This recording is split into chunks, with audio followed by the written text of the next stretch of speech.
നമ്മുടെ നിസ്കാരത്തിൽ വളരെ പ്രധാനപ്പെട്ട ഒരു പ്രാർത്ഥനയുണ്ട്. ഏതാണെന്നറിയോ? നിസ്കാരത്തിലെ അവസാനത്തെ അത്തഹയ്യാത്തിന് ശേഷമുള്ള ദുആയുടെ അവസാന ഭാഗങ്ങളിലായിട്ട് നാം അല്ലാഹുവിനോട് ചോദിക്കുന്ന 4 കാര്യങ്ങളാണ്. ഈ 4 കാര്യങ്ങളെ പറ്റിയിട്ട് മുത്തുനബി തങ്ങൾ പഠിപ്പിച്ചെന്താണെന്നറിയോ?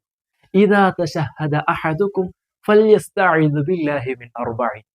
ആരെങ്കിലും ഒരാൾ അത്തഹയ്യാത്ത് ഓതുകയാണെങ്കിൽ ഈ 4 കാര്യങ്ങളെ പറ്റിയിട്ട് മസ്റ്റായിട്ട് അല്ലാഹുവിനോട് കാവല് ചോദിക്കണമെന്നാണ്.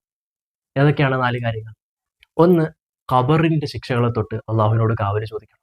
2. നരകത്തിലെ ശിക്ഷകളെ തൊട്ട് അല്ലാഹുവിനോട് കാവല് ചോദിക്കണം. 3. ജീവിതത്തിലെയും മരണത്തിലെയും ഫിത്നകളെ തൊട്ട് അല്ലാഹുവിനോട് കാവല് ചോദിക്കണം. 4. ദജ്ജാലിന്റെ ഫിത്ന, അതാണല്ലോ ഈ ലോകത്തിലെ ഏറ്റവും വലിയ ഫിത്ന, അതിനെ തൊട്ട് അല്ലാഹുവിനോട് കാവല് ചോദിക്കണം. എന്നാൽ ഈ 4 കാര്യങ്ങളാണ് നമ്മൾ സലാം വീട്ടുന്നതിന് മുമ്പായിട്ട് അല്ലാഹുവിനോട് ചോദിക്കാറുള്ളത്.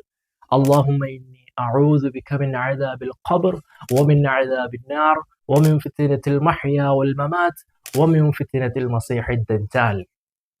വീഡിയോ ഉപകാരപ്രദമാണെങ്കിൽ മറ്റുള്ളവർക്ക് കൂടി ഷെയർ ചെയ്ത് കൊടുക്കുക.